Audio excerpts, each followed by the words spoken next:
Video ini dipersembahkan untuk mata kuliah patologi sosial yang diampu oleh Pak Abdurrahman.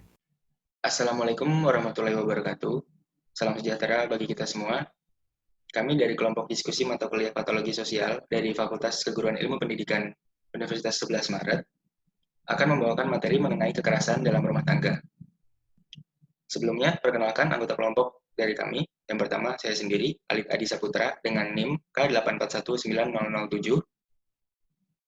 Selanjutnya, Ika Lutfi Mawati dengan NIM K8419045.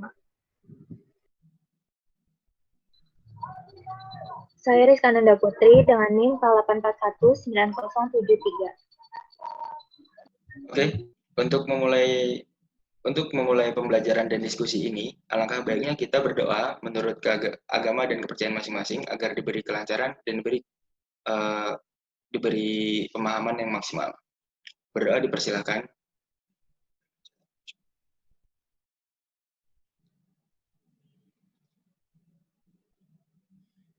Berdoa selesai. Tujuan dari pembelajaran ini adalah untuk mengetahui esensi, dampak, dan solusi dari permasalahan KDRT sebagai langkah preventif dan pencegahan terjadinya kasus kekerasan dalam rumah tangga di masa depan kelak.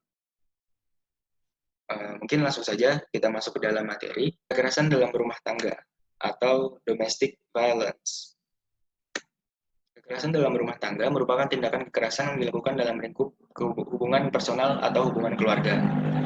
Berdasarkan pasal 2 Undang-Undang Penghapusan Kekerasan dalam Rumah Tangga atau PKDRT, lingkup KDRT yang dilindungi dalam pasal tersebut adalah yang pertama hubungan keluarga intim, yaitu hubungan suami, istri, anak. Yang kedua ada hubungan darah, perkawinan, persusuan, atau pengasuhan. Yang ketiga termasuk orang yang menetap dalam rumah tangga tersebut, bisa asisten rumah tangga atau orang-orang lain yang ada dalam lingkup rumah tangga tersebut. Jadi dapat disimpulkan bahwa kekerasan dalam rumah tangga tidak melulu soal kekerasan kepada anak atau perempuan. Meskipun kekerasan ini berbasis gender dan dominan korbannya adalah perempuan, namun memungkinkan pelaku kekerasan adalah perempuan dan korbannya adalah orang lain selain dari perempuan atau anak. Selanjutnya, bentuk-bentuk kekerasan dalam rumah tangga. Yang pertama ada kekerasan fisik. Kekerasan fisik ini adalah segala bentuk tindakan yang dapat mengakibatkan rasa sakit, jatuh sakit, hingga luka berat. Yang kedua adalah kekerasan psikis, secara psikis, yaitu segala bentuk tindakan yang mengakibatkan ketakutan, hilang percaya diri, hilang kemampuan untuk bertindak, rasa tidak berdaya, dan lain sebagainya yang berpengaruh langsung kepada mental seseorang, bahkan hingga kejiwaan secara mendalam. Yang ketiga ada kekerasan seksual, yaitu pemaksaan hubungan seksual yang dilakukan terhadap orang yang menetap dalam rumah tangga tersebut. Pemaksaan hubungan seksual juga bisa berarti dengan tujuan komersil atau tujuan tertentu. Kemudian ada penelantaran rumah tangga. Penelantaran rumah tangga ini dalam artian penelantaran orang dalam lingkup rumah tangga berupa tidak memberi kehidupan, perawatan, dan pemeliharaan yang baik kepada orang tersebut. Penelantaran rumah tangga ini erat kaitannya dengan ekonomi, dengan urusan ekonomi, seperti penolakan pemenuhan kebutuhan dasar, pengendalian hak seseorang dalam bidang karir, atau memperoleh kebebasan diri. Materi selanjutnya mengenai kasus KDRT di Indonesia akan dilanjutkan oleh rekan saya. Selanjutnya mengenai bagaimana kasus KDRT di Indonesia belakangan ini. Next. Catatan tahunan Komnas Perempuan pada tahun 2020 mencatat bahwa KDRT atau ranah personal itu masih menempati pada urutan pertama dengan jumlah 75,4% dibandingkan dengan ranah lainnya. Lalu kekerasan terhadap perempuan di ranah personal yang tertinggi adalah kekerasan fisik dengan jumlah kasus sekitar 4.700-an. Dari 11.000-an kasus yang ada, sebanyak 59%-nya itu adalah kekerasan terhadap istri. Lalu ada juga kekerasan terhadap anak perempuan yang meningkat 13% dan kekerasan terhadap pekerja rumah tangga. Lalu di antara kasus KDRT tersebut di dalamnya ada kekerasan seksual yang berupa marital rape dan incest. Marital rape ini adalah pemerkosaan dalam status perkawinan atau pernikahan. Sedangkan incest adalah hubungan seksual yang dilakukan oleh keluarga dengan hubungan yang dekat, misalnya ayah dengan anak perempuan, ibu dengan anak laki-laki, atau sama saudara kandung atau saudara tiri. Selanjutnya adalah penyebab KDRT, di mana faktor penyebab secara umum adalah sebagai berikut. Pertama adalah faktor individu, sifat watak, masa lalu dia atau pengalaman pribadi yang pernah dialami. Lalu yang kedua faktor keluarganya, bagaimana pengasuhannya, biasanya dilakukan dengan didikan yang buruk, konflik dalam pernikahan, status sosial ekonomi keluarga, dan keterlibatan orang lain dari pihak luar. Yang ketiga adalah faktor eksternal, di mana ada pengaruh negatif dari luar diri, dan yang keempat adalah faktor lingkungan sosial, misalnya budaya patriarki. Selanjutnya, peraturan dan kebijakan penanganan kasus KDRT.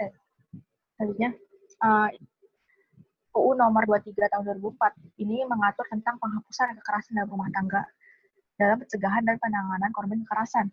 UU ini merupakan jaminan yang diberikan oleh negara untuk mencegah terjadinya kekerasan dalam rumah tangga, menindak pelaku kekerasan, dan melindungi korban kekerasan dalam rumah tangga. Dalam pasal 1 ayat 2. Lalu, layanan bagi korban KDRT ini diatur oleh Pusat Layanan Terpadu Pemberdayaan Perempuan dan Anak yang di bawah koordinasi Kementerian Pemberdayaan Perempuan dan Perlindungan Anak Republik Indonesia. Sanksi atas tindakan KDRT.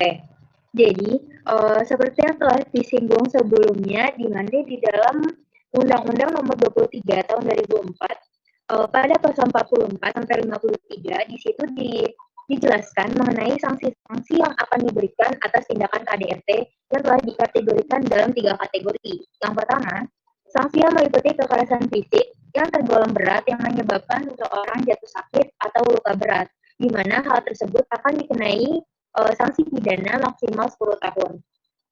Lalu yang kedua ialah sanksi yang menyebabkan korban meninggal dunia akan dikenai hukuman pidana maksimal 15 tahun. Dan yang terakhir ialah sanksi yang termasuk kekerasan fisik, psikis, dan seksual yang menyebabkan korban tidak sembuh, hilang ingatan, dan gugur atau matinya janin dalam kandungan, maka akan dikenai pidana sebanyak 20 tahun penjara. Selain itu pula, selain hukuman pidana, masing-masing sanksi yang telah dikategorikan tadi akan dikenakan denda juga sekitar puluhan juta rupiah. Oke. Solusi untuk menghindari melakukan KDRT.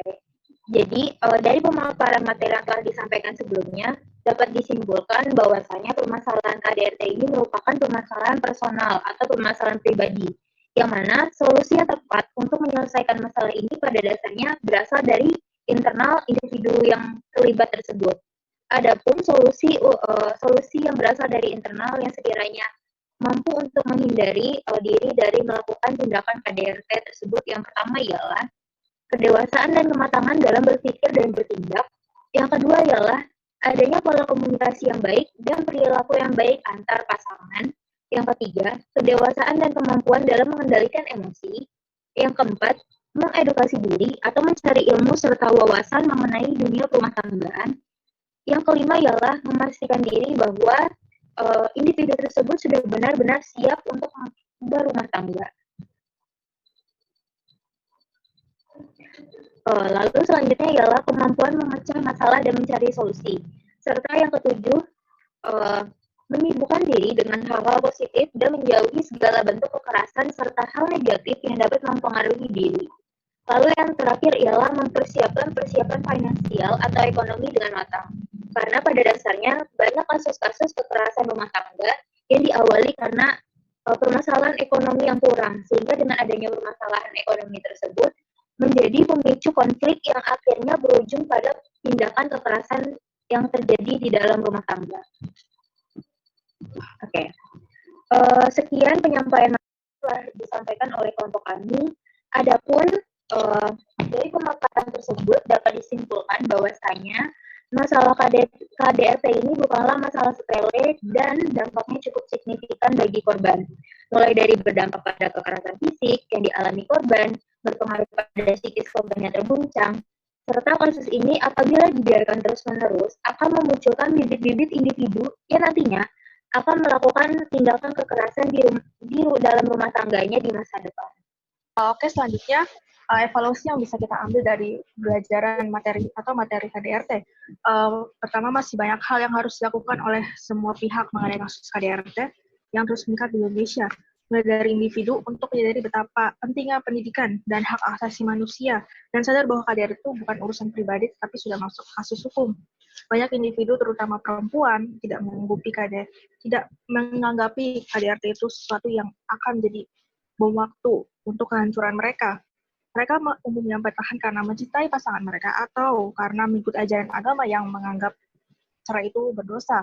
Padahal jika dilaporkan, korban tidak perlu khawatir. Korban akan diberi surat perlindungan oleh negara untuk menjamin keselamatannya.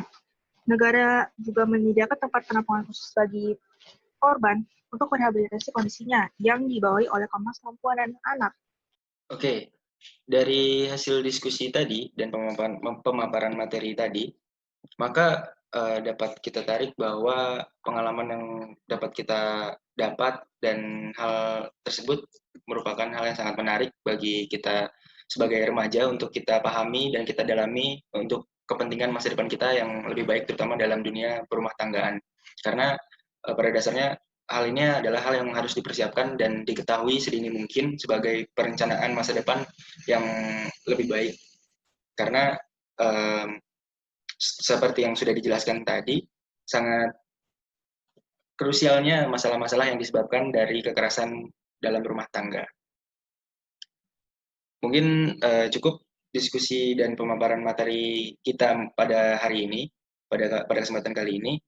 Maka dengan begitu, alangkah baiknya untuk menutup diskusi kita yang sangat menarik ini, membahas topik mengenai kekerasan dalam rumah tangga, alangkah baiknya kita tutup dengan doa. Untuk mempersilakan doa, saya persilahkan.